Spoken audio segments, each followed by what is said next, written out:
All right.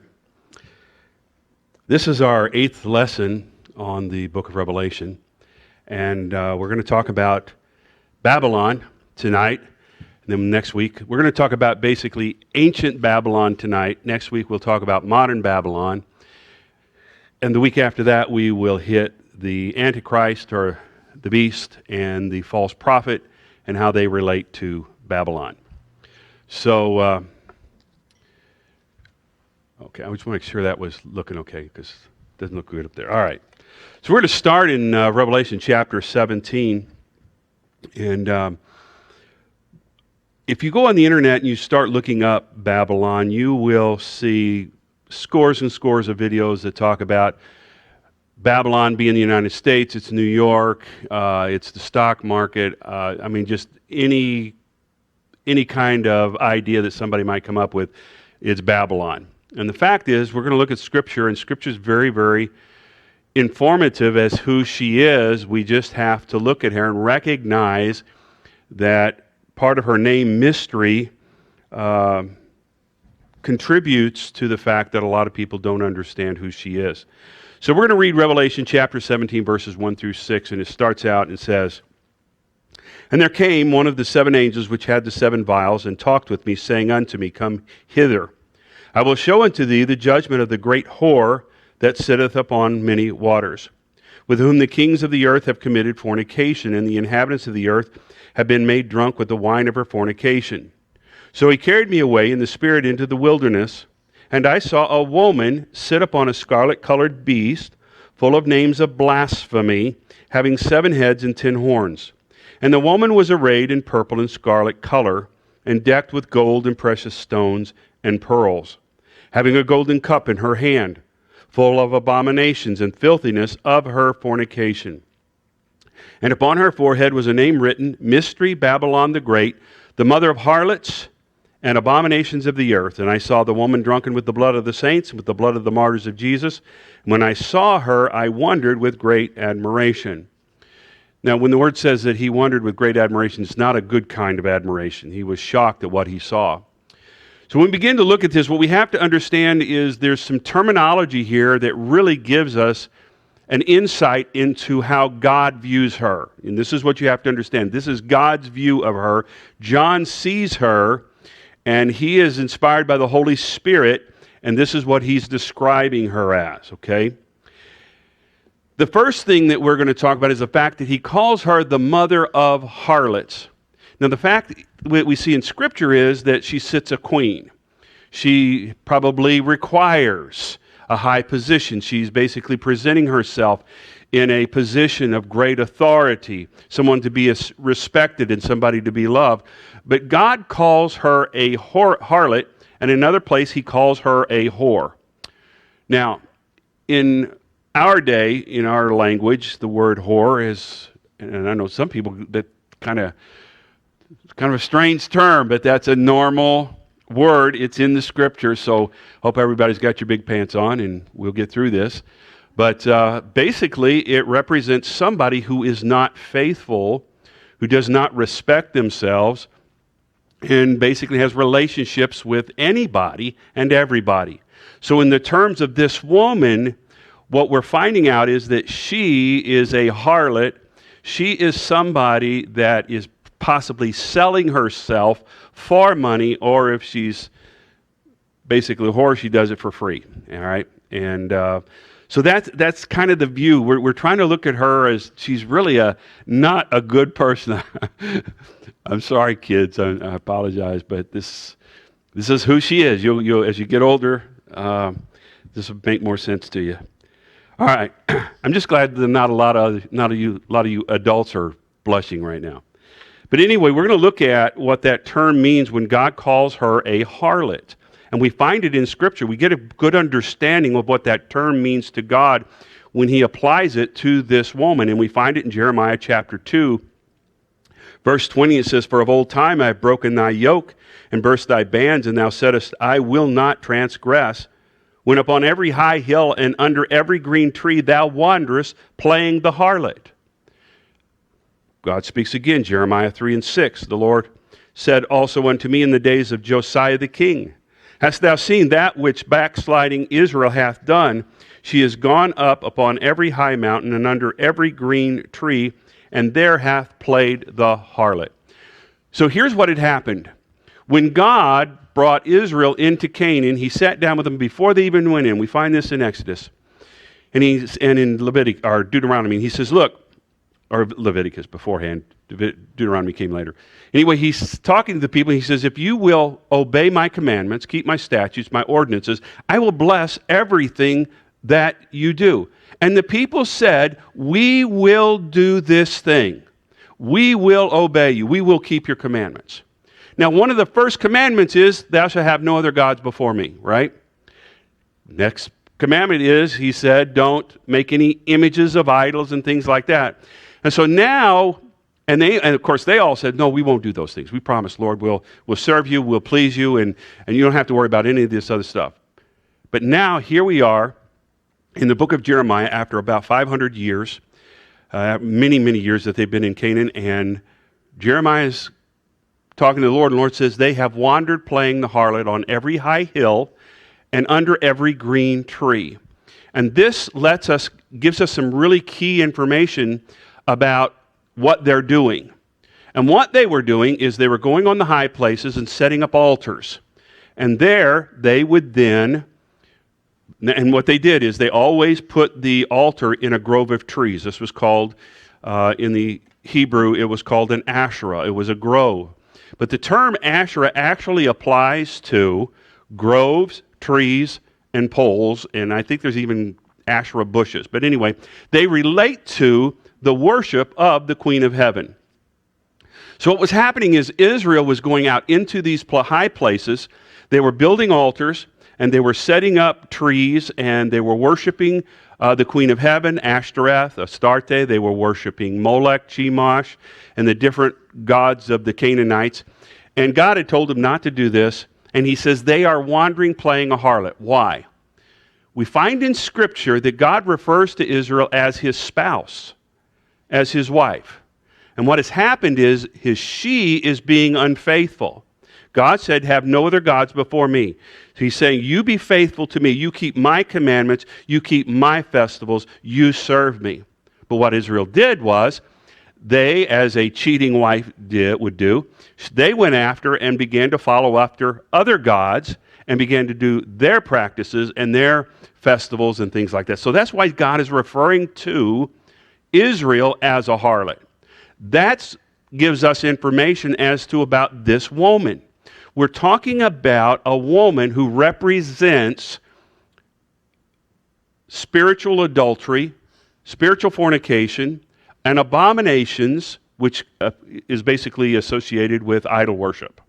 So that's the first thing that we can get from this scripture. So as we begin to look at her a little more, we also will find out she's the mother of harlots, which means she has had children that not only are following her practices, but they probably have added some things to to what their mother did, and they've altered a few things. And so we not only have a mother up there somewhere that's this mother of harlots, but we have all the children that are following after other gods, doing other things, pagan practices and such. So here's what we look at. We find out she's the mother of harlots, and then she's called the mother of abominations. Now, the word abominations in the scripture is associated with idols or detestable things. And so that's one of the things that we know. She created the concept of following after idols. Now, before the flood, we don't have a lot of information about anything like that. But after the flood, we find out at some point people start following other gods. And that's what we're going to talk about, is where it originated, how it originated, and how it has progressed through the years. Now also the scripture talks about the inhabitants of the world that are drunk with the wine of her fornication. So now we have to define her fornication. Her fornication is the acts that she does that are contrary to God's commandments, that are contrary to the worship of God. And she's saying that the inhabitants of the world are embracing these practices, which makes them also spiritual fornicators, right? You following along with what I'm saying? All right. And it said, this is very interesting. He says they're drunk with the wine of her fornication. Now, I'm not a drinker, but there was a time in my life I've had some drinks. And I know that at some point, if you drink long enough, some people call it a buzz, you just get to a point where you just feel kind of warm and fuzzy. And of course, if you continue, depending, you get to the part where you go to the throne in the bathroom.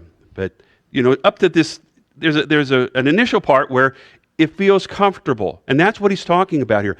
They're drunk with the wine of her fornication. In other words, they've gone into a place where it makes them feel warm and fuzzy. All right, that's what he's saying. They're drunken with the wine of her fornication, with her practices, her festivals, whatever she's doing. They have sat down and they are enjoying themselves with other people in the middle of that. It also says that the kings of the earth have committed fornication with her. Now, as we get into the New Babylon, we'll see this really heavily. But he's saying basically the leaders of nations have adopted many of her practices. So as we begin to look into history and what's going on, we begin to understand what this is talking about. And it says, holds a cup filled with her abominations and fornication. So she's drinking of this cup. And also, the people of the world are drinking of this cup. That's what he's showing, an association between this woman, this religion, because let's step back for a minute. If we look at Israel, we look at them as a nation, correct? But they are also basically a religion, if you will. They represent what we would call Judaism. These are the laws that God has established. These are spiritual laws that he has put in place. So she is the antithesis of Israel or the body of Christ. She is the opposite. She is this horrible, horrible woman, and she is sharing her cup of abominations with the rest of the world. Now, the next thing is, it says she's dressed in purple and scarlet.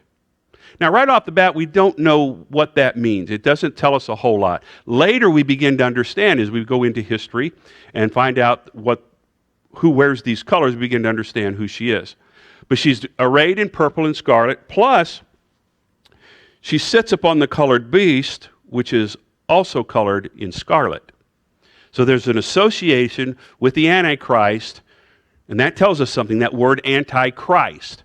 So she is riding on the beast, and these two are they are part of an entity that is Antichrist. They are against the teachings and the things of God. And what they do is they replace God's teachings, or they pervert those teachings. They alter them in such a way that God would say, no, you have gone to the left, you've gone to the right. And I've told you, stick with my word, don't add to it, and don't take away. But as we get into modern Babylon, we find out what she did is she began to change everything. She has perverted the doctrines of God and then given excuses for doing it. She's called Babylon Mystery. Now, as we get into this just a little bit, there is in Babylon, one of the things that they taught were the Babylonian or the Chaldean mysteries. These were things that, just like the mystery of salvation, we talk about the mystery in the New Testament. What it means is the mystery in the New Testament is talking about the fact that it's a revelation that we get from God. It's an understanding that comes to us from God. And the mystery of the Chaldeans was a little different. They had these ceremonies, they had these practices that you had to have somebody explain to you the spiritual importance that in their use. And so that's why she's called Mystery Babylon, is because she had these doctrines and things that the rest of the world didn't understand, and you had to sit down with one of their priests and get the understanding for that. And like I said, we'll go into that just a little bit. But then it says she's drunken with the blood of the saints and the martyrs of Christ. From the beginning of time, Babylon has been against God's people. And you have to remember something. This book, the book of Revelation, was written about 98 AD. And so we're not talking about the times of Christ or the time of Paul. We're talking something later when the church is in this point where it's going to go into the Dark Ages. And he's referencing a time in the future. So when we're looking at this, we're talking about this woman being here now. And so for the last 2,000 years, 4,000, 6,000 years, she has been drunk with the wine of God's people, or drunken with the blood of God's people. She's put people to death. And so we'll get into that more next week, but some of it possibly a little bit tonight. So we find out, as we begin to look at something here, God gives us some understanding in the Scriptures, and we're going to turn to 1 Kings chapter 11, read verses 1 through 8. And this is a disturbing thing, because Israel said that we will serve you, God. We won't falter. We won't go to the left or the right. And this is what the Scripture says concerning Solomon, the wisest man that God had. But King Solomon loved many strange women, together with the daughter of Pharaoh, women of the Moabites, Ammonites, Edomites, Zidonians, and Hittites, of the nations concerning which the Lord said unto the children of Israel, Ye shall not go into them, neither shall they come in unto you. For surely they will turn away your heart after their gods. Solomon clave unto these in love. And he had 700 wives, princesses, and 300 concubines, and his wives turned away his heart. For it came to pass, when Solomon was old, that his wives turned away his heart after other gods. And his heart was not perfect with the Lord his God, as was the heart of David his father. For Solomon went after Ashtoreth, the goddess of the Zidonians, and after Milcom, the abomination of the Ammonites. And Solomon did evil in the sight of the Lord, and went not fully after the Lord, as did David his father. Then did Solomon build a high place for Chemosh, the abomination of Moab, in the hill that is before Jerusalem, and for Molech, the abomination of the children of Ammon. And likewise did he for all his strange wives, which burnt incense and sacrificed unto their gods.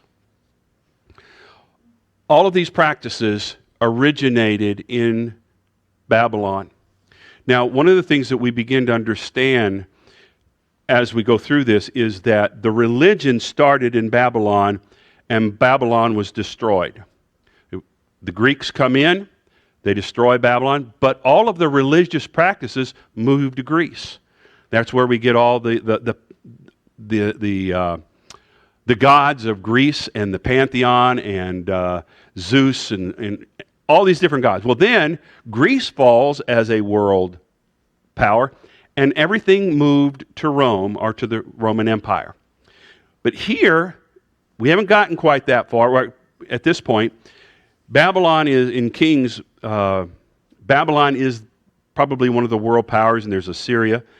But here, Israel has begun to follow after all these gods. Solomon did it. Solomon began setting these places up all over the place. And so no telling how many high places were set up in Israel where they were worshiping other gods. And as we begin to see this, we begin to understand why God later goes, you're going into captivity. You like Babylon so much? That's where I'm sending you. A little irony there. So here we have this situation they're following. We get to understand who these gods are. Ashtoreth, this is important because she plays a big part in what we're going to talk about. Then later we have another king. This is found in 1 Kings 15, 11 through 14. He does the same thing basically. And Asa did that which was right in the eyes of the Lord, as David his father. And he took away the Sodomites out of the land and removed all the idols that his father had made. And also, I'm backing up. I shouldn't have said he did the same thing. And also Maachah, his mother, even her he removed from being queen, because she had made an idol in a grove, and Asa destroyed her idol and burned it by the brook Kidron. But the high places were not removed. Nevertheless, Asa's heart was perfect with the Lord all his days. Now we have a little bit of a different situation here. And this king tore down the idols, but he didn't get rid of the high places. And that's one of the biggest problems that they had in Egypt, or in Israel, is they always left the high places. They would go in and destroy the idols. Sometimes they would cut down the groves that were associated with them, but they would leave the high places there. And what that does is that leaves a place, because God said destroy everything, so your grandchildren later or your children won't ask, what is that? Well, what did they do there? Tell me, Grandma, what kind of sacrifices did they offer? Well, what gods did they serve? That's why God wanted everything destroyed. He wanted nothing to even be spoken of, and they violated those laws and commandments. So most of Israel's kings erected idols in the high places. And it's amazing that you would think that a people that had been blessed so much would not have done that. But here's the thing. They became drunk with the wine of Babylon's fornication. They became drunk with the practices and those things that made them feel warm and fuzzy. So, we're going to look at Babylon's beginning. Where did it all start? How did it begin? And where we find it is actually in Genesis chapter 10, verses 8 through 12. And it says, "And Cush begat Nimrod. He began to be a mighty one in the earth, and he was a mighty hunter before the Lord. Wherefore it is said, even as Nimrod, the mighty hunter before the Lord. And the beginning of his kingdom was Babel, and Erech, and Akkad, and Calneh in the land of Shinar. Out of that land went forth Asher, and builded Nineveh, and the city Rehoboth, and Calah, and Rezin, between Nineveh and Calah, and the same is a great city." Now, Nimrod, it's an interesting thing. We don't have a whole lot of information about Nimrod. We have a little bit. One is he's called a mighty hunter. But as we go back into the antiquities, we start to pick up a little bit of things, and it's believed just go ahead and put up the next slide there. There was a guy named Gilgamesh. It's believed that they were the same person. Just according to cultures, in America, you're named Jack.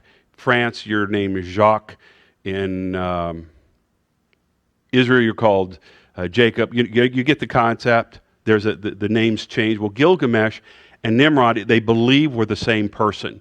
And because of the things that Gilgamesh did, and they actually, in the writings, they say that Gilgamesh built these cities. So apparently there is a correlation between the two. Now, some of these cities they really had a bad reputation. We didn't find this out until they began to go in and began to do the archaeological studies and, dig down and find the foundations and undo the houses and things like they did in Nineveh. And what they found is almost everything that was associated with Nineveh was involved with pagan immorality. Almost everything. Nineveh was known for that. Erech was a place where they built one of the first ziggurats, which was a tower-like, but similar to Babylon, so that they could study astrology and the stars and things like that. Now, when we begin to think about Nimrod, we don't have a lot of information until we start reading some writings, and one of them is put out by a guy. One of the most famous historians is Flavius Josephus. He was a Jewish historian, and he wrote about Nimrod, and this is what he had to say about him. "Now it was Nimrod who excited them," talking about the people, "to such an affront and contempt of God. He was the grandson of Ham, the son of Noah, a bold man and of great strength of hand. He persuaded them not to ascribe, or to give, which means to give credit, to ascribe it to God as if it were through his means they were happy, but to believe that it was their own courage which procured their happiness." So what he's saying, first thing that Nimrod was known for was Nimrod hated God. And he basically tried to convince the people that, look, you're happy not because of God, not because God has blessed you, but because of by the work of your own hands. All right? Then it says, "Now the multitude were very ready to follow the determination of Nimrod and to esteem it a piece of cowardice to submit to God." That was one of the things that he was teaching. If you're a coward, you will submit to God. Because Nimrod was in complete 100% rebellion against God. Just little bits of pieces that we can get here and there, we find out he hated God and he wanted almost to make war with God. "And they built a tower, neither sparing any pains nor being in any degree negligent about the work. And by reason of the multitude of hands employed in it, it grew very high, sooner than anyone could expect, but the thickness of it was so great that it was so strongly built that thereby its great height seemed upon the view to be less than it really was. It was built of burnt brick, cemented together with mortar made of bitumen, that it might not be liable to admit water. And here's what Nimrod had said. He said, I'm going to build a tower. He said, I am going to build a tower that will be so strong and waterproof that God will not be able to kill us again. That was part of the purpose of that tower, according to Nimrod. He did it in contempt and rebellion against God. Now, there's some interesting things that we do pick up here and there, and we were talking about church, and I said this, if we just talked about Old Babylon, we could go probably 3-4 weeks easily. And so Alan said maybe we should do that sometime, and we might do that, spend just a lot of time and get into some specifics rather than hitting the highlights. But this is one of the things that we find out is Nimrod, from the writings we can find in the antiquities, is he did not want to die. He lived to be over 100 years old. He was afraid of dying. And I just wonder if it wasn't for the fact that he knew he was going to meet the real God at some point. But he was known for hunting people and wild animals. And one of the things that he was famous for contempt. Now remember, this is after the flood, right? Now at the flood, Noah puts clean animals in and he puts unclean, correct? So the world knew the difference between clean and unclean animals. Nimrod knew the difference. He's the grandson of Noah. So I'm sure at any of the family reunions, they didn't have a pit with a pig in it, okay? Well, Nimrod, in contempt, would go out and he would hunt boar and then he would eat it publicly. And he promoted that. And he basically taught that if you didn't, you were a coward. You're afraid of God. Why would you be afraid of God? He can't do anything to you. Well, he broke God's commandments in every area of life. When his mother died, when his father died, Cush, his mother, who was known as Semiramis, was alive, and she was one of the most beautiful women, according to the antiquities and legends. She was one of the most beautiful women that ever lived at that time. Well, this is one of those laws that he decided to break.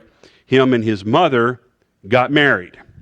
Now, Nimrod in Chaldean, or in Babylonian, that was his name.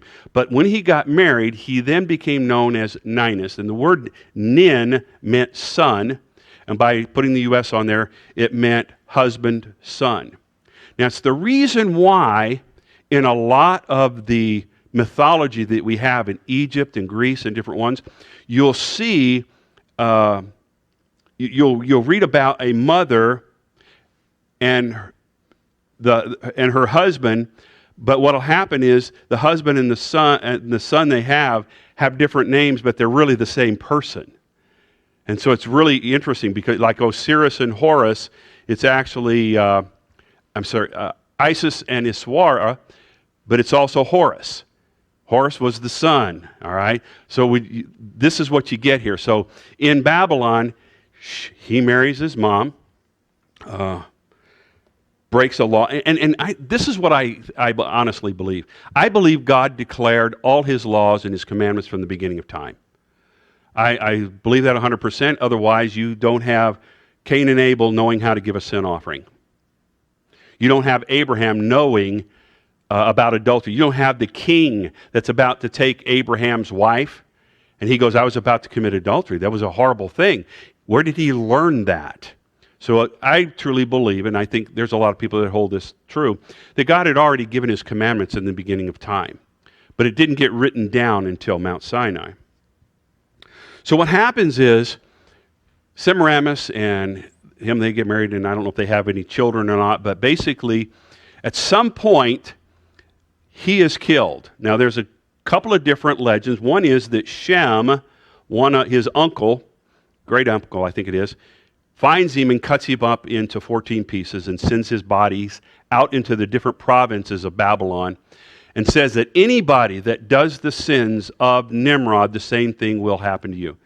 We also see this in the book, in the Old Testament, a couple of times where a woman who had been attacked and raped, they took her body parts, sent it into the different parts, calling for all the men to come in and have war. So this kind of, I don't know where they came from, but that was the concept. So then in other places, you have situations where there's another story that Esau killed him. But Esau wasn't born for a couple of 100 years afterwards, so I don't know where they come up with that. But anyway, he was killed, and when that happened, Semiramis, declared him a martyr that, he had been killed for his beliefs or whatever. And so she deified him, declared him to be a god. And what happened was she basically began a doctrine that Nimrod had come back to life as a tree. I have no idea where she got the concept, but that was the idea. But we think part of it has to do with, this is my understanding, is that she knew about the tree of life in the garden, and she was relating him to that tree. Because we later find out that these Asherah trees that are planted and put up in different places of the world, they're many times called the tree of life.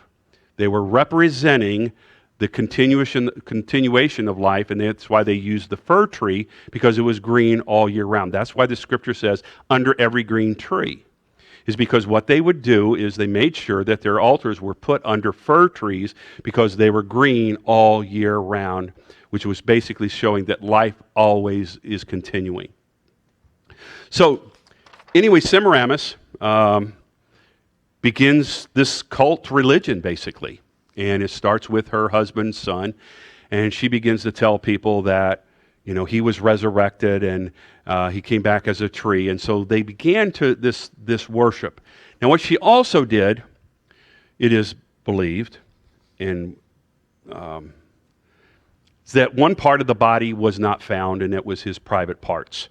And so what she did, and we have sound archaeology that agrees with this, that she basically built temples and put the phallus, the phallic symbol, over the temple.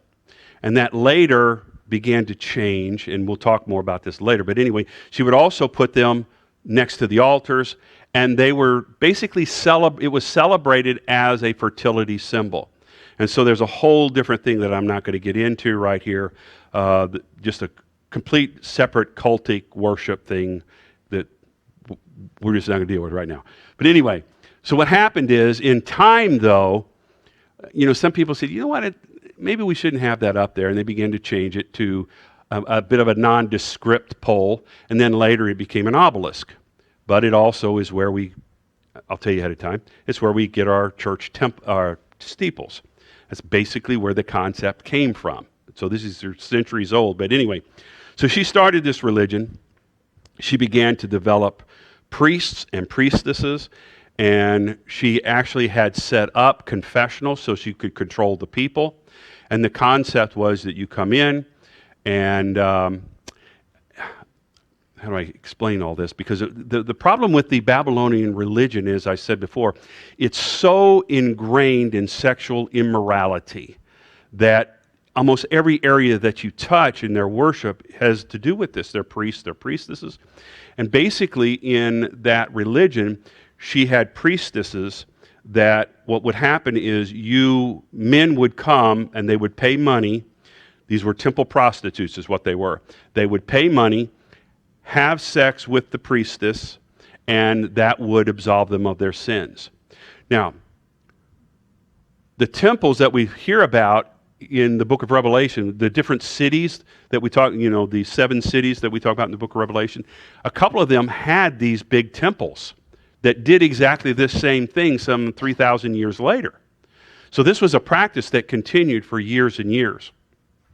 It was also part of this program. I'll talk more about that. I was going to talk about the priests, but I'll get a little more into them. But anyway, paganism was really based upon sexuality. Then what happens is Semiramis dies. And the next people that come in, the priestesses, they begin to deify her. She becomes the one to worship. And so what happens is that for a while they're going back and forth. They're worshiping Nimrod. And we see this in the next Okay, the next slide, 13. Yeah, it's in Ezekiel 8 and 14. It says, Then he brought me to the door of the gate of the Lord's house, which was toward the north, and behold, there sat women weeping for Tammuz. Now, in Israel, they began to worship Tammuz, and Tammuz meant the lamented one. And the reason that they worshipped him and lamented for him is just before the planting time, they felt that if their tears for him helped their corn grow, or their wheat, or whatever it was, the agriculture. And so that's what this was happening here. They had to have a festival of Tammuz where the women would come together and cry for him because he had been killed and shredded and all this. And we know that this is Tammuz here. He's also Nimrod. He's also in the same thing as Bacchus. He was worshipped as Bacchus. But you'll see the little tree there. That's the branch, and then the cup. In Babylon, the name Cush meant cup. So I'm trying to think what they call this, but the using of symbols, hieroglyphics, things like that. What it says is this guy is the branch of the cup. He's the son of Cush.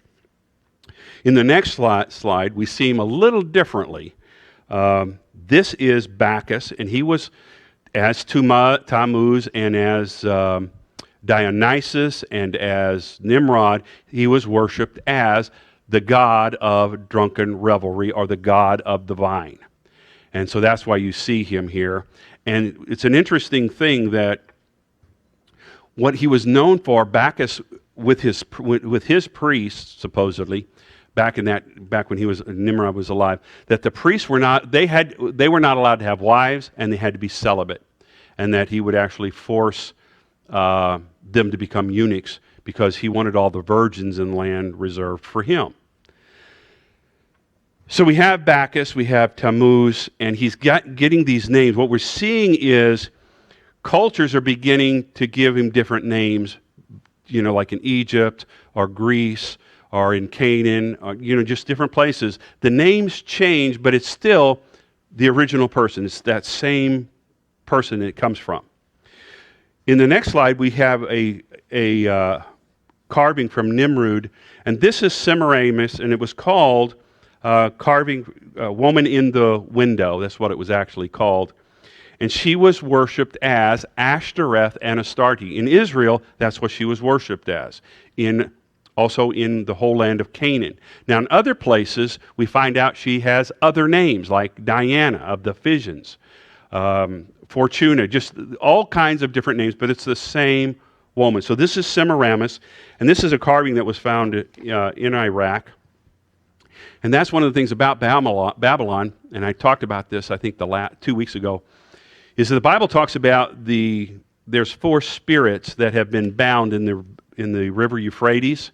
Well, it turns out that the river Euphrates ran right through the city of Babylon. And Babylon originally meant the gate of God. So it may be that that's where those 4 spirits are held. Don't know for sure, but just conjecture, a possibility. All right. So Semiramis and Nimrod are now, they're becoming more famous, and it's beginning to spread in Babylon, and the religion is really taking hold. People are following, and you still, over here a little further, we have Abraham who's coming up, and you have Hammurabi, and you have some other people who are promoting the laws that are similar to God's laws. They're promoting them as their own. And at this time, what happens is the people began to worship Nimrod and Semiramis together. But what they did is they don't worship him as the head, even though he's the god. They worship them. In the next slide you have, this is from John Keto's book called The Illustrated Commentary. And she was worshipped here as the mother of God. This is what we call a Madonna. It was one of the first drawings that we ever have out of Babylon. And it shows the mother of God with the baby, with God. Now, she was worshipped at this time as Mylitta, which meant she was the mediatrix. She was the one that was between you and God. You couldn't go to Nimrod, Ninus, whoever the god was, and just pray to him. You prayed to her. She then went to him and prayed for you. And the reason is that in this religion, it was believed that if you went to God yourself, he might kill you. So she was worshipped as the wrath subduer.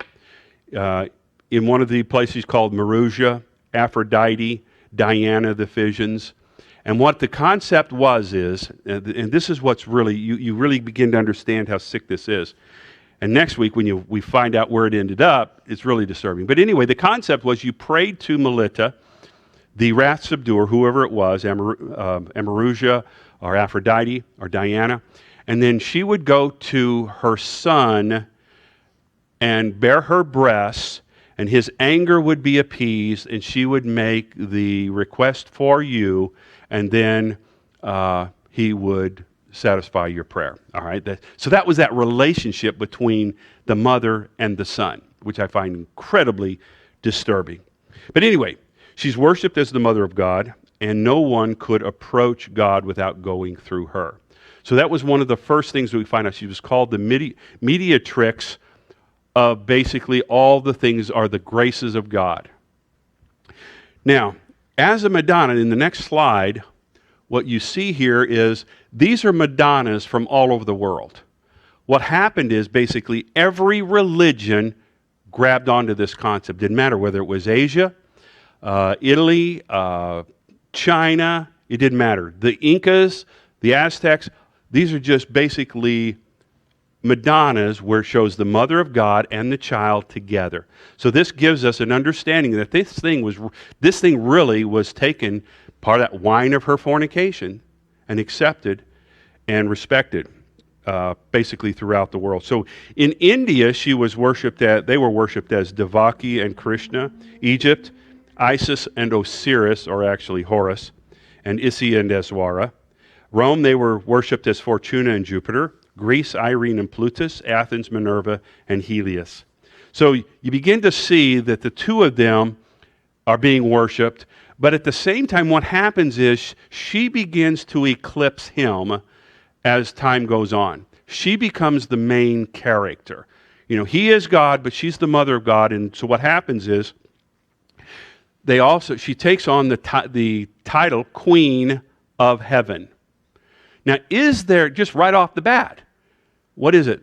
Babylon, mystery, the queen of harlots, you know? We see there a correlation between the two. She becomes worshipped as the queen of heaven. And so what happens is, as time, the different goddesses that are worshipped have the same title, such as Ashtoreth, Astarte, Diana, Aphrodite, Cybele, and Rhea. These are just a handful of the names of goddesses that means the queen of heaven. Basically, every religion throughout the world was worshiping the queen of heaven. And so Israel had grabbed onto her completely. And we find this in Jeremiah chapter 44, verses 15 through 19. And we find out here that they had no shame about this whatsoever. It says, "Then all the men which knew that their wives had burned incense unto other gods, and all the women that stood by, a great multitude, even all the people that dwelt in the land of Egypt in Pathros, answered Jeremiah, saying, As for the word of God that thou hast spoken unto us in the name of the Lord, we will not hearken unto thee. But we will certainly do whatsoever thing goeth forth out of our own mouth, to burn incense unto the queen of heaven, and to pour out drink offerings unto her as we have done, we and our fathers, our kings and our princes in the cities of Judah and in the streets of Jerusalem. For then had we plenty of victuals and were well and saw no evil. But since we left off to burn incense to the queen of heaven and to pour out drink offerings unto her, we have wanted all things and have been consumed by the sword and by the famine. And when we burned incense to the queen and poured out drink offerings unto her, did we make her cakes to worship her and pour out drink offerings unto her without our men? So what has happened is Jeremiah has come here. All the men are there, but the women are taking front row in this situation. And it's the women that respond, not the men. And Jeremiah comes to them and basically is telling them, look, judgment is coming. And they said, women said, we're not going to obey you. We're not paying attention. We don't care what God says. We're going to do whatever we say. We're going to pour out our drink offerings and make our cakes unto her. And what it was a covenant meal is what they were doing. They were having now in Chaldean, the cakes were called buns, B-O-U-N-S. Later they became just buns. And what they did is they got together for the festival of Ashtoreth, or Astarte, which was basically once a year. And they came together and they made these cakes, and they drank their wine and they poured it out in reverence to the Queen of Heaven. And what they said was, look, when we serve God, we're always hungry. Everything bad happens. But when we start serving the Queen of Heaven, everything good happens. And what happened was, they didn't recognize this. If you go back and read the books of Kings and the Chronicles, you'll see that they would serve God, and they'd been doing something. They were serving God, and then God would bless them the next 20 years. Well, during that time, they started after paganism. Well, so God blessed them while they were doing paganism, and then he brought judgment on them, and they would return back to God. So there was this delay time all the time, so they were never seeing the benefits of God exactly when they were serving him, because it's kind of like the concept of you plant the seed and you get a reward later, you get a harvest later. And so they're going, we're going to do this. We don't care. So they worshiped Ashtoreth, the Queen of Heaven, which we know is associated with Babylon. All right, now, next slide. Asherah, the term Asherah means groves. It also applies to trees, and it applies to poles. Anything that was associated with Ashtoreth, and in some places she's actually called Asherah instead of Ashtoreth. So it's the same person. So the poles, the trees, the groves, which are called Asherahs, is relating to her. So in Babylon, Ashtoreth or Astarte, which was the Canaanite goddess of fortune and happiness, and we know that she basically was the wife or the consort of Baal. And Baal, depending on the territory, the term Baal was a general term. So the god would have been, the Baal of one place was Chemosh, of another place it was Molech, another place it was Milcom. But Baal itself was a general term. So in the scriptures, when you basically see the term Baal, they were actually doing it to a specific god. It also talks about the sacred trees or poles that were set near an altar. And what they did is, in this practice, is they, as I mentioned earlier, they would go find on a high place a grove of trees, and they would cut it out so that the altar, their sacrificial altar, would fit in that grove. Then they would take poles, or take two trees on each side of the altar, and they would trim it down to it was just a tree trunk. And that was called an Asherah pole. And that was in reference to the male god is what it was for. So let's look at Hosea 4:13 and talk about the trees just for a minute. It says they sacrifice upon the tops of the mountains and burn incense upon the hills under the oaks and poplars and elms, because the shadow thereof is good. Therefore, your daughters shall commit whoredom, and your spouses shall commit adultery.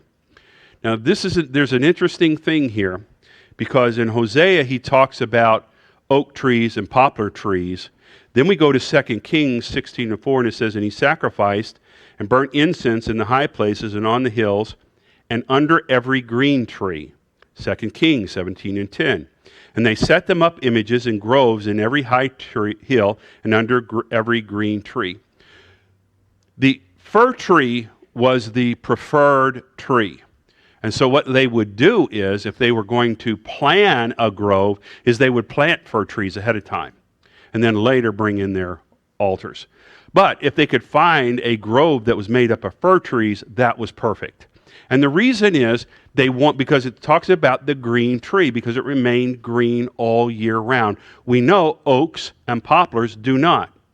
Jesse and I have been to Israel, and we know from talking to people there, it gets cold. They have winter. It's not as bad as us, but they have winter. The trees shed their leaves just like any other place in the world. So if you are going to worship a God, and, what fun is it to go there and there's no leaves and there's, but in the wintertime, go there and hear you got all these fir trees and they're blocking out the wind and they're green and they represent life. That's what they were about. And that they were called at times the tree of life. And so what happened in Babylon, and as we get into this, I'll wait on that. All right, I'll talk about that in a minute. So anyway, next picture, I want to show something here. This is a high place that was basically uncovered in northern Israel. And you'll notice that the grove around it, it's been there all these years. The groves have just continued to reproduce. And Deuteronomy 12:3 says, "And ye shall overthrow their altars and break their pillars and burn their groves with fire. And ye shall hew down the graven images of their gods and destroy the names of them out of the place." The problem is Israel never did this. And so they're finding places right now where they used to have these altars. Now, one of the things I find interesting is because we look in the scriptures. I'm going to read this first scripture, Jeremiah 10:3-4, and it says, "For the customs of the people are vain. For one cutteth the tree out of the forest, the work of the hands of the workmen with the axe. They deck it with silver and with gold. They fasten it with nails and with hammers, that it move not."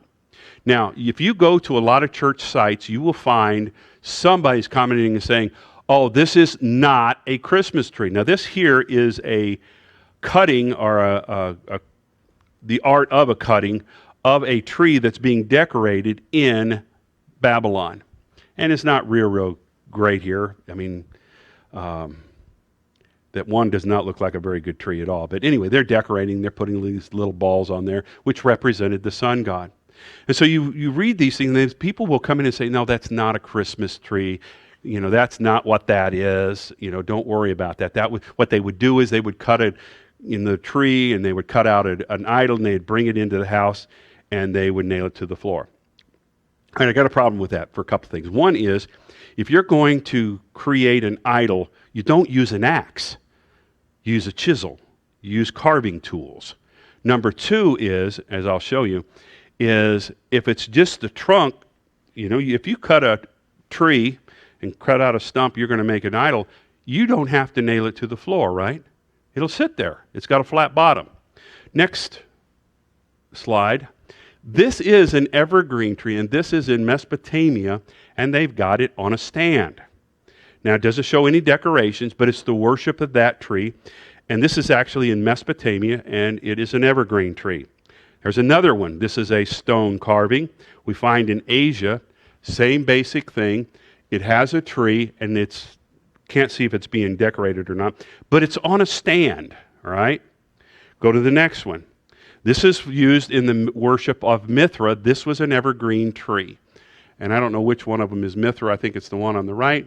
But they have the tree set there, whether it's in the ground or on a pot or whatever. But that is an evergreen tree that is being used for worship. It is not an idol. And then another one. And this is a place. That's a fir tree that's been trimmed. These were used, they took the trees, and this is what they would do. They would go out into the wood, they would cut the tree down, bring it in the house, they would make a stand for it, nail it to the floor, they would take the bottom of the trunk off, and they would burn that in the fireplace. Now, in Chaldean, Alexander Hislop says the word for that was Yule, or Yule log, and it represented the child log. Because remember, Ninus supposedly was resurrected as a tree. I mean, there's a lot to that, and that's one of those things that I'm not going to spend a lot of time on. So you had this situation where they would bring these trees in their houses, nail them, and God, and of course it's saying, the Lord's telling them, don't be afraid of them. They can't do anything. They're just trees. But they were being worshipped as gods, because which I don't have the scripture here. It says they have to be carried about. They don't have any power. So they were being represented as part of a godship. Another thing here is it says they decorated it with silver and with gold. So that was the decoration. Now, in the next picture, I want to show you something here. These are all idols of Ashtoreth. And you'll notice these are probably cut out of stone, but they would also make them out of wood. And they always made them with a bottom that was flat so that it would stand, right? I mean, have you ever seen an image, an idol somewhere of a person or anything that had to be nailed to the floor to keep it from being knocked over? No, because they always made it with a flat bottom. What kind of a tree would be brought into the house that would have to be nailed to a platform to keep it from tipping over? It's a tree, all right? So, the other thing that we find out is, now these are all Ashtoreth idols that were used. All right, in the next clip, this is from the movie Gladiators. I don't know if you can see that very well, but these are two Asherah poles, all right? If you go back and look at a lot of the old Roman movies and things like that, you'll see these in their stadiums because that was part of it. It was actually part of Roman worship. And so these are Asherah poles, and I won't go into any more. You understand what they represent, right? The next one, just to give you a picture, these are Asherah poles. These are totem poles, but they represent the same thing. This is where they would carve out faces of a god. And again, do you see these being needed? Do these need to be nailed to a floor? No. They've got a flat bottom. So when people begin to tell you that Jeremiah chapter 10 is not talking about a Christmas tree, they're either uneducated, they don't understand, or they're part of the wolf tribe that has come into the church. Remember, that's what Paul said. Wolves are going to come in, destroying the sheep. What we have here is we have a situation through time which is interesting. I read something the other day, and it says, when people begin to bless the wolf, the sheep are in great trouble. In other words, when the wolves are held in high regard, and that's what's happened in the body of Christ. We have people that came in and began to change doctrine. We're going to get into this next week. And they began to make people drink from the cup of Babylon's fornication. Now, they don't understand that that's what they're doing, okay? It's not intentional. I don't believe it's that, all right? But it is something that needs to be recognized. So we have Ashtoreth, and we have Ninus and Semiramis and them.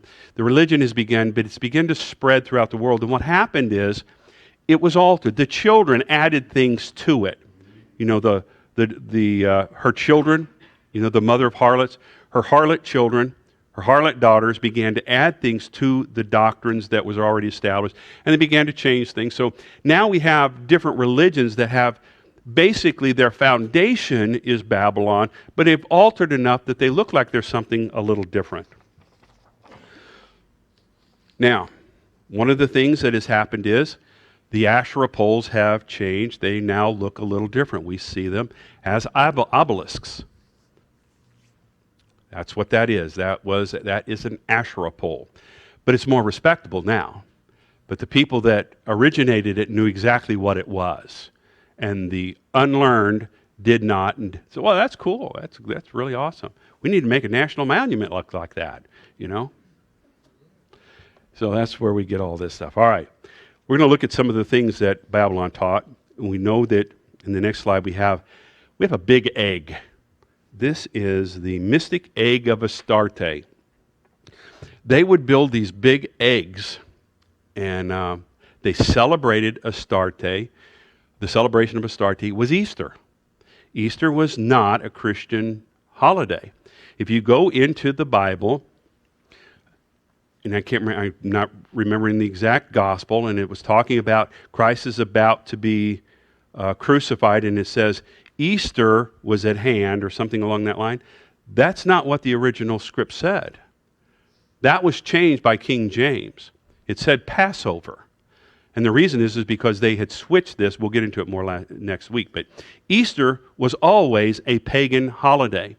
And it was believed that Astarte had come down from heaven in an egg. She fell in one of the rivers, and the fish pushed it over to the side, and then these birds came and broke it open, and she got out, and she became a goddess. That's kind of where the concept came from.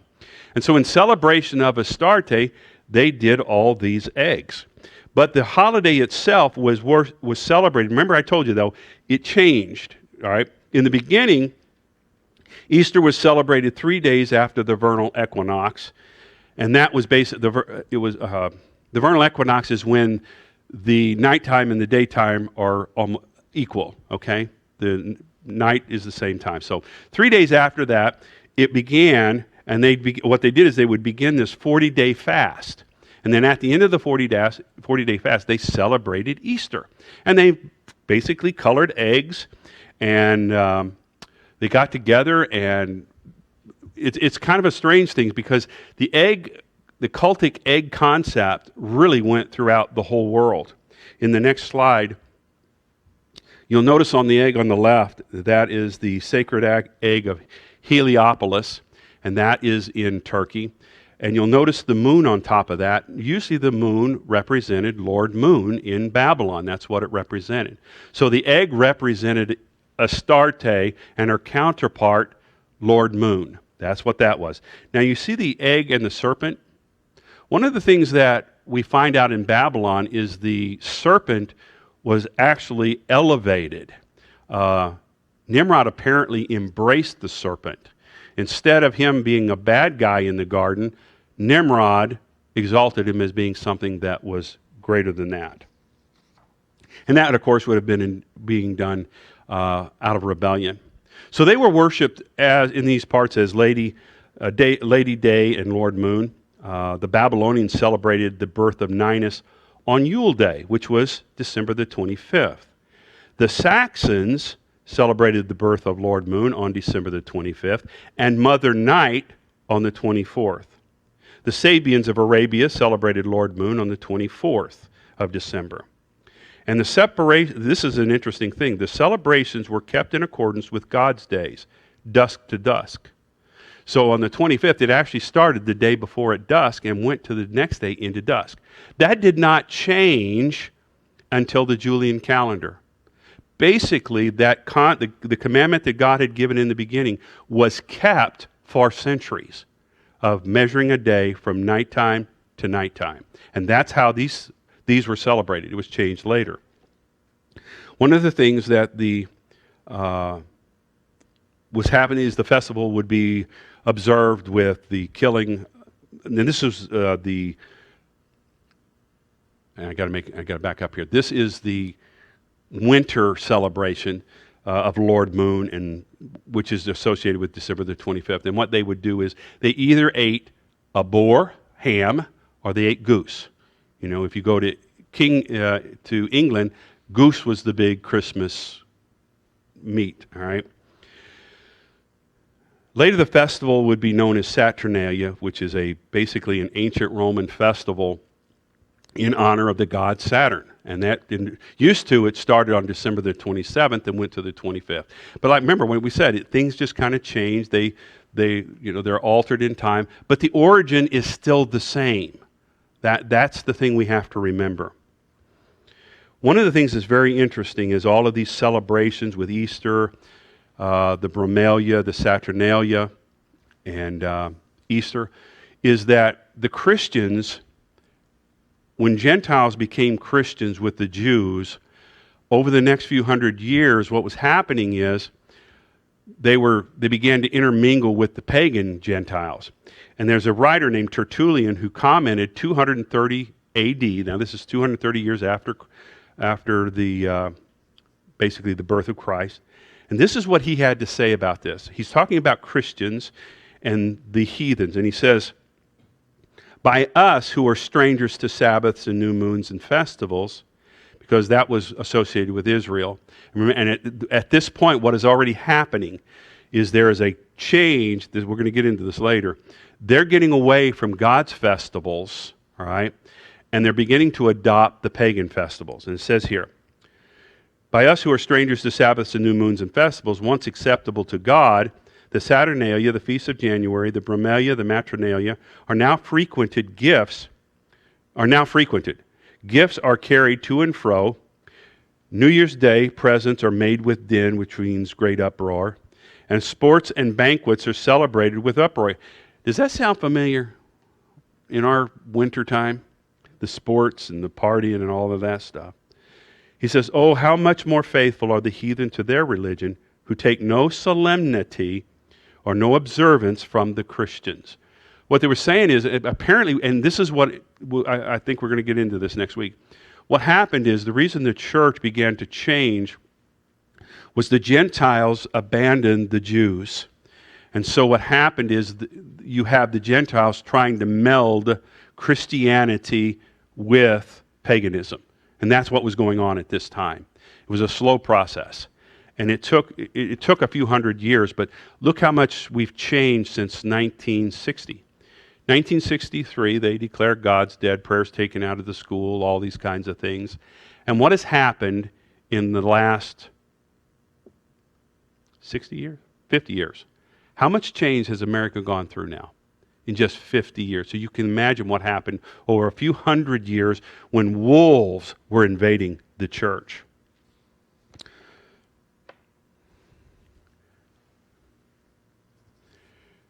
There's a spirit in Babylon that's very interesting, and that's where we come to this point. It's a spirit that wants to get rid of God's program, and we find it in Daniel chapter 1, verses 6 through 7. Now from among those of the sons of Judah were Daniel, Hananiah, Mishael, and Azariah. To them the chief of the eunuchs gave names. He changed their name. When they went to Babylon, their names were changed.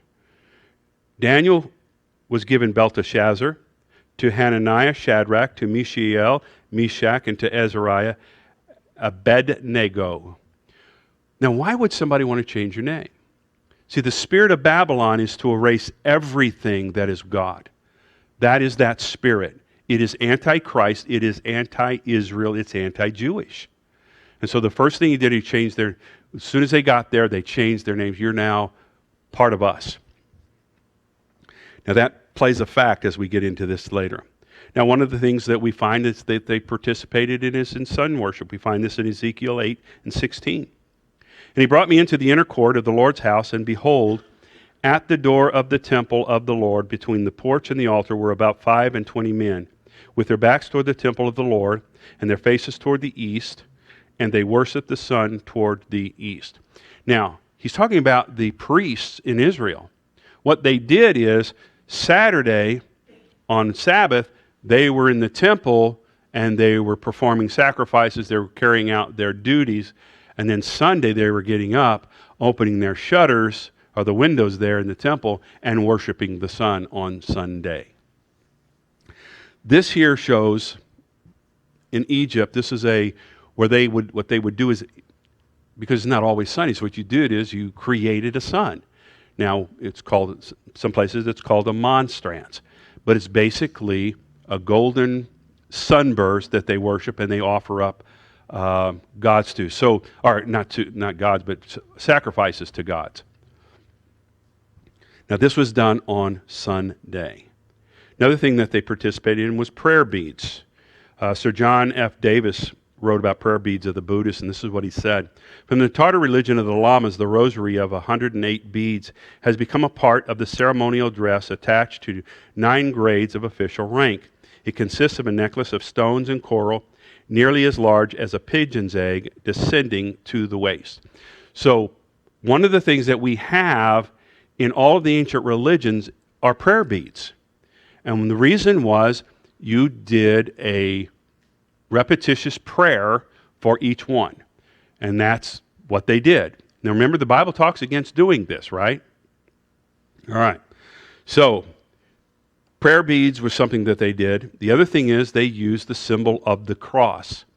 Now here, in this next picture, this is Tammuz, this is Bacchus, this is Nimrod.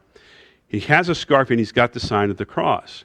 Now in Babylon, when you got initiated into the Babylonian mysteries, the priest would make a sign of the cross on your head. You were being initiated into that religion. Now, in China, this is called the Tao. It's the sign of life. It's basically a charm. And the cross has been around for years and years. In the next slide here, you see these are different crosses from different religions. They're from Turkey and Asia, Egypt. And this is long before Christ is crucified. So the cross itself is a pagan symbol from the beginning. Next thing that they did is they worshiped the Sacred Heart.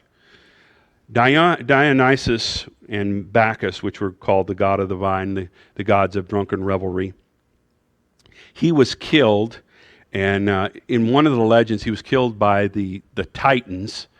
And, maybe some of you may have seen the movies Battles of the Titans, and you've got all these Greek gods fighting and things like that. Well, he was cut into pieces. And so what happened, and this goes along with the Babylonian legend. Remember when Nimrod gets cut up, or Tammuz was cut up into pieces? Well, according to this legend, was that as Dionysus, that he was cut into pieces, and his mother, which was the daughter of Zeus, who was called a virgin goddess, went and found his heart and kept it, and the heart regenerated and started beating, and then he came back to life. And so over time, supposedly, he died several times, and every time she would get that heart after he died and bring it back, and then he would be regenerated. It kind of goes along with the part of the tree being resurrected. So the Sacred Heart was something that was worshipped. It was what gave life. And so you have Cupid, who has a heart in his hand.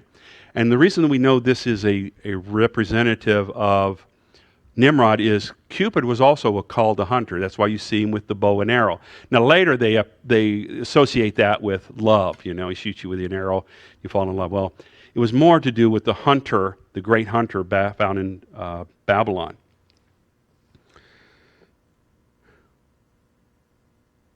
One of the things that the Druids did also is when they set up their groves on two sides, they would find trees that had two branches that were at the same level, and they'd cut off all the other branches and just leave the trunk and those two branches in the sign of a cross. And that would be on each side of their altar. So the sign of the cross, again, as I said, has been around for a while. Sorry, I just missed that, so I want to go back. All right.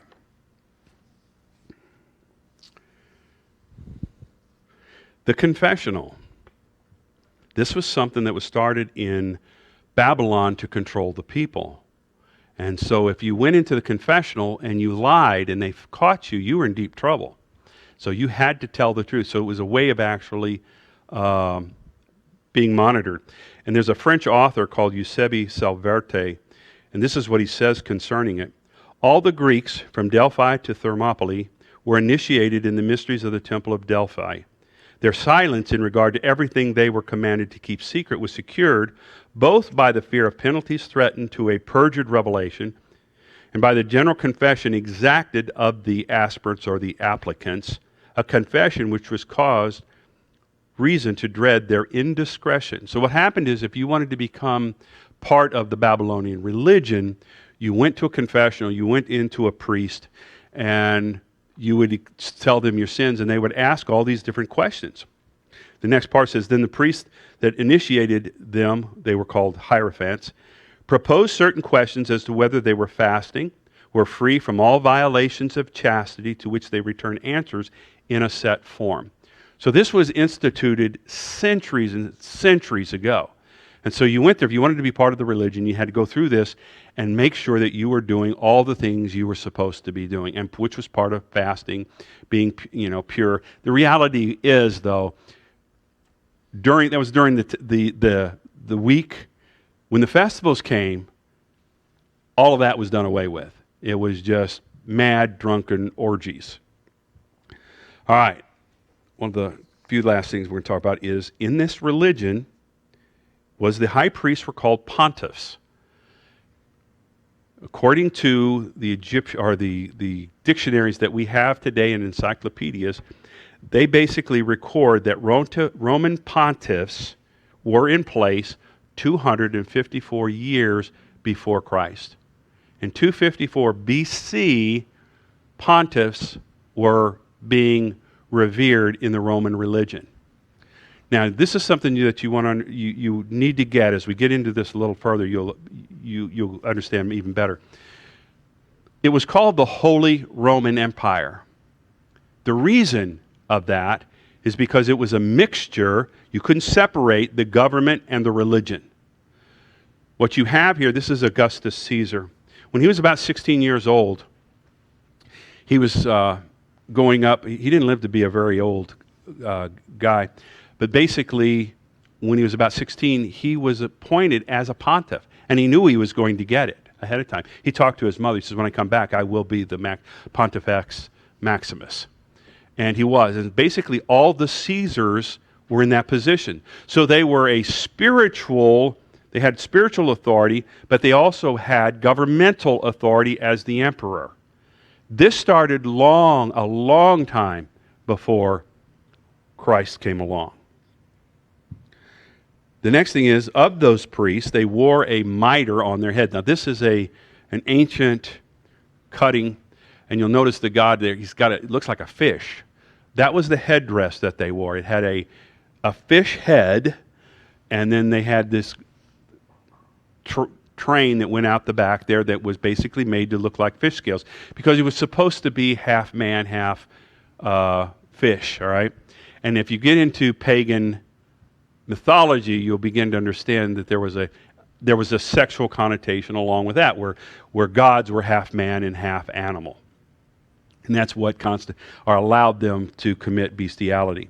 But here, this is Dagon. Remember, the scripture talks about where the Philistines take the Ark of the Covenant, and they basically took it into the temple of Dagon, and they came back the next morning, and Dagon's on his face, and the next day he's just basically all broken up.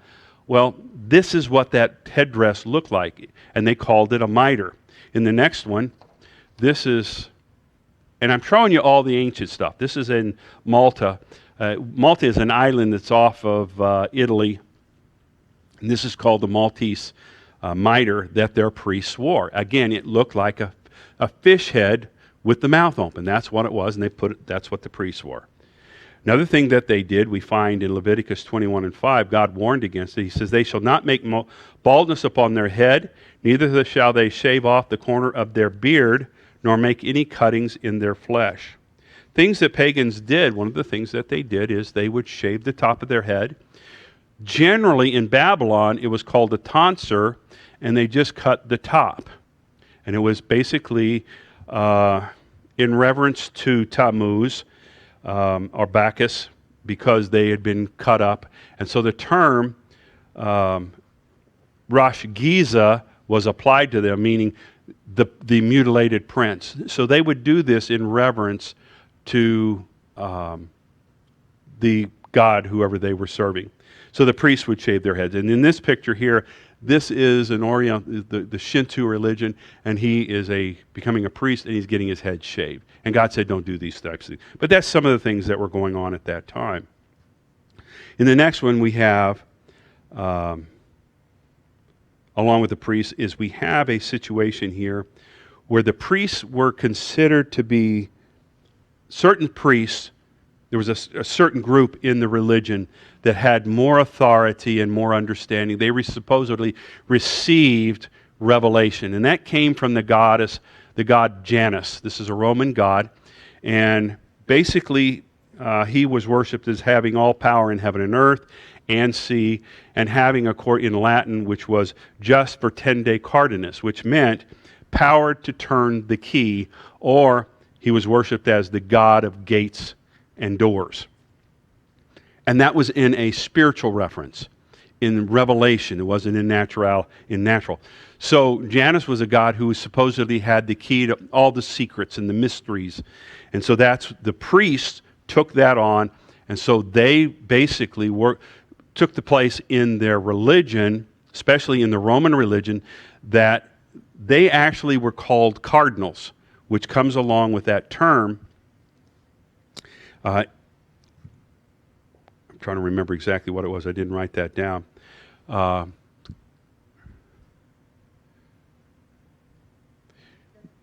Well, just vertende cardinus, cardio has to do with the heart. So it had to do with the insight into the mysteries. And so the term cardinals, that's where it comes from. In the Roman Catholic Church, or in the Roman religion back then, these were the people that understood all the mysteries. And the mysteries of the Chaldeans were basically like how Semiramis remained a holy virgin, how she was assumed into heaven because she had remained a virgin, even though she had a son. The death and resurrection of Ninus, and the covenant meal that we talked about earlier in Jeremiah chapter 44. All of these were the mysteries that were explained and part of the Roman religion and part of Babylon from centuries before. Things that they participated in was praying to the dead. Plato talked about this, and it was more than just praying, but praying for the dead. And this it says, those who are judged must first proceed to a subterranean place of judgment, where they shall sustain the punishment they have deserved, while others, in consequence of a favorable judgment, being elevated at once into a certain celestial place, shall pass their time in a manner becoming the life they have lived in a human shape. So Plato's talking about purgatory at that time, and this was being taught in the Chaldean mysteries. And that was when you died, you went to this subterranean place until an amends had been made for all the bad things that you did. Now, in certain places, there, one of the writers talks about, it's called the Asiatic commentaries, and there's a term in there that refers to this, and that is when you have Uncle Joe down there and you need to get him out, so you had to pay money. Now in Greece it was called teleti, T-E-L-E-T-E, and it meant sacrifice for the dead. So you didn't actually have to offer a animal sacrifice, you paid money. And that has been something that's been done in these religions for centuries and centuries. So there was the concept of you go to a place called purgatory and you stay there until you reach a certain level, and then you get to come out and go into paradise. Another thing that was used by the priest was called the crozier. That's in the next slide there. And this is a staff, and you'll see one of them's crooked, one of them just like a rod. This is the thing that the sorcerers of Egypt had when they met with Moses and Aaron. This is what they had. This was part of the Egyptian religion. And remember, they threw this down, and they turned into serpents. All right, this lets us know how powerful the religion was at that time, that these men had that ability. So we find in all of these, in these religions, there's other things that were being carried on, and I'll finish with that. But anyway, the term in Chaldean was hero, which meant shepherd king, and that's one of the things that Nimrod was worshipped as. So you see the staff. Nowhere does the scripture talk about Christ having a staff. But because he's been called the shepherd, people put one in his hand. All right? So the crozier in this place really represented something that had magical powers, and it was used for that purpose. And it basically represented that the person that held that was special in that religion. Not everybody was allowed to carry one, only certain priests. All right, the other thing that they did is a thing called the unbloody sacrifice. In here we have a picture of Molech. He is the god of the Canaanites, where God said, don't offer your children unto, well, let's just read it.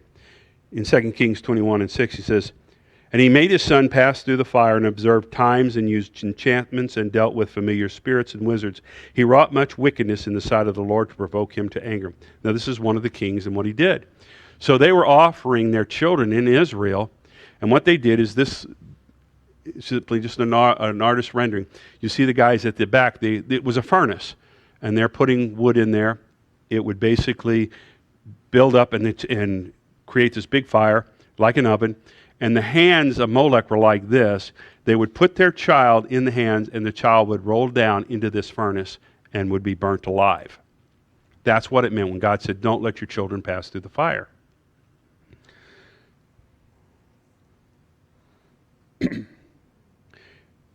Sacrificing children were practiced by the Babylonians, the Assyrians, the Canaanites, the Incas, the Aztecs, and Israel, which is shocking. You would think Israel would not have done that, but they did. So basically, every religion, pagan religion, participated in this at one time. Anybody see the movie Apocalypto? There's no English speaking in there. It's basically about a tribe of people who are captured and they're taken somewhere to be sacrificed to the gods of the Aztecs or the Incas. And it was very, very graphic. I was just amazed at what was happening. Of course, all of those cultures have died out. Every culture basically that practiced this has been destroyed by God. In closing, just a few of the things. The unbloody sacrifice, what happened is, somewhere along the time, people, you know what, maybe we shouldn't be offering our kids in the fire. So let's do something a little different. And so what they did is, that's where the cake and the wine came into play in Israel. It was called the unbloody sacrifice. This is where you would take bread and wine, you would eat it. It was the sacrifice. It represented the body and the blood, basically. Now, you've got to ask, where did they get that when it doesn't come up into play until Christ later, unless God had talked about this sometime earlier, and they'd gotten that idea. But the pagans basically prayed to the dead. They communed with demons. They used drugs and potions. They were into astrology. And basically anything that was perverted, they participated in. And so when we begin to look at Babylon, she is the mother of harlots. She is, I can't even think of a term that describes how bad she really is. But she is the epitome of evil. And what we have in the end time is we have Babylon, and we have the Antichrist and the false prophet. It's almost like we have this trinity there, and Satan is in charge of it all. And it's going to become clearer as time goes on who she is. And next week we'll get into it. There's no doubt, as we begin to compare the ancient religion to a religion that exists today, that who she is. And so that's basically it on Babylon, the old. Any questions, comments?